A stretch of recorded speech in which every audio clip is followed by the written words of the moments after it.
Hello பீபர்ஸ், welcome to filmi craft. நான் உங்கள் அருண். இந்த எபிசோடில் நம்ம பார்க்க போகிறது Mastishka Maranam, a franken painting of Simon's memories. இப்போ அந்த படத்துடைய கதைக்கிழமை 2046 நியோ கொச்சி அப்படிங்கிற இடத்துல தான் செட் அவுட் பண்ணப்பட்டிருக்கு. படத்தில் நம்ம கதாநாயகனுக்கு ஒரு குட்டி பொண்ணு இருந்தால், ஒரு சந்தர்ப்பத்தில் அந்த குட்டி பொண்ணு இறந்து போக கதாநாயகன் துக்கத்துடைய உச்சியில் இருக்கிறாப்புல.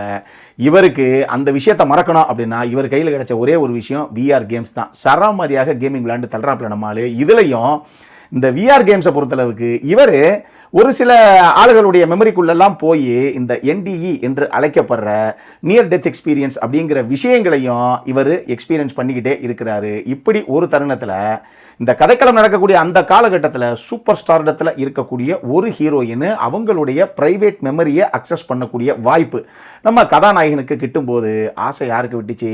இவர் அதை அக்சஸ் பண்ண கடைசியாக இவர் அடுத்தடுத்து இவருடைய வாழ்க்கையில் சந்தித்த சம்பவங்கள் தான் இந்த படத்துடைய மொத்த கதைக்களமாகவும் சரி, அது எக்ஸிக்யூட் பண்ணப்பட்ட விதத்திலையும் சரி, பொதுவாகவே கொஞ்சம் வித்தியாசமாக ஸ்டாண்ட் அவுட்டாக இருக்கக்கூடிய படங்களை ப்ரெசென்ட் பண்ணுற கிருஷாந்துடைய அடுத்த வெஞ்சர் தான் இந்த படம்.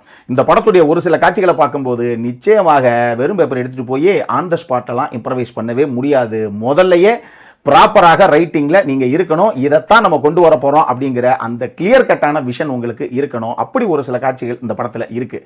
உதாரணத்துக்கு வேறு கதாபாத்திரங்கள் வரக்கூடிய ஒரே சீனு ஒரு 5-6 தடவை ரிப்பீட் ஆகக்கூடிய அந்த ஒரு சீக்வன்ஸாக இருக்கட்டும், ஹீரோவுடைய ரியல் லைஃப்பில் இங்கே நடக்கிற ஒரு சில விஷயங்களால் வெர்ச்சுவல் முறையில் இருக்கக்கூடிய அவருடைய கேரக்டருக்கு கிளிச் ஆகக்கூடிய அந்த ஒரு மொமெண்ட் ஆகட்டும், ரஜிஷா விஜயனுடைய கதாபாத்திரம் ரொம்ப ஹானஸ்டாக நான் இப்படி தாங்க அப்படின்னு அவங்க எப்பெல்லாம் சொல்கிறாங்களோ இல்லை வெளிப்படுத்துகிறாங்களோ அந்த தருணத்திலலாம் அவங்களுடைய சிலை கொஞ்சம் உடஞ்சி போகிற அந்த ஒரு மொமெண்ட் ஆகட்டும்னு சொல்லி ஸ்மார்ட்டாக ஒரு சில விஷயங்களை ஒரு சில காட்சிகளாக இவங்க வச்சுருக்காங்க.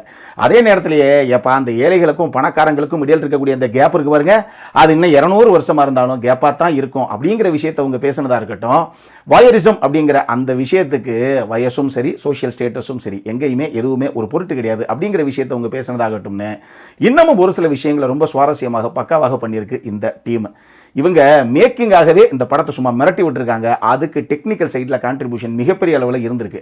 ஆக்சுவலி சினிமோட்டோகிராஃபியும் சரி, மியூசிக்கும் சரி, இந்த கதைக்களத்துக்கு தேவையான மூட ஒரு பக்கம் செட் பண்ண படத்தில் editing, production design, sound design, CGI, விஎஃப்எக்ஸ்னு சொல்லி சும்மா விளையாண்டுருக்காங்க. ஏங்க எப்படிங்க இப்படி வந்து மிரட்டி விட்டாங்க அப்படிங்கிற மாதிரி நிச்சயமாக நம்மளை பிரமிக்க வைக்கக்கூடிய ஒரு சில காட்சி அமைப்புகள் கண்டிப்பாக அந்த படத்துக்குள்ளே இருக்குது. அதுவும் இவங்க எடுத்துக்கிட்ட இந்த பட்ஜெட்டுக்கு.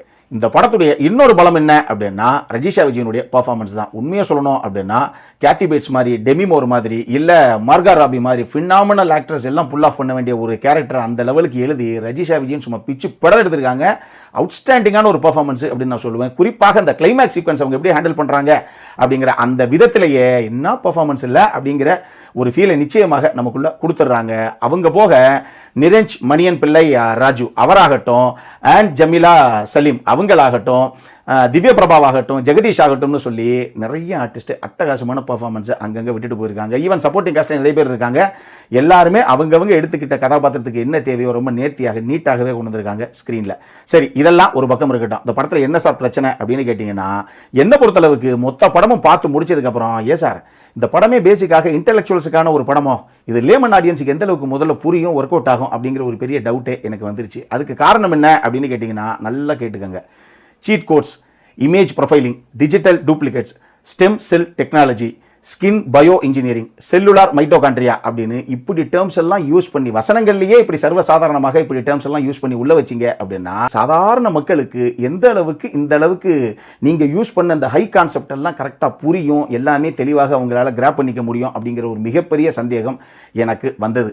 இன்னமும் டூ மச் ஆஃப் இன்ஃபர்மேஷனாக கொஞ்சம் ஓவர் ஃபீட் பண்ணிட்டாங்களோ இவங்க அப்படிங்கிற மாதிரியும் ஒரு ஃபீல் வந்தது. இதுவும் நிச்சயமாக உங்களுக்கு வர்றது வாய்ப்பு இருக்குது. நீங்கள் படத்தை பார்த்துட்டே சொல்லுங்கள் பார்க்கணும்னா.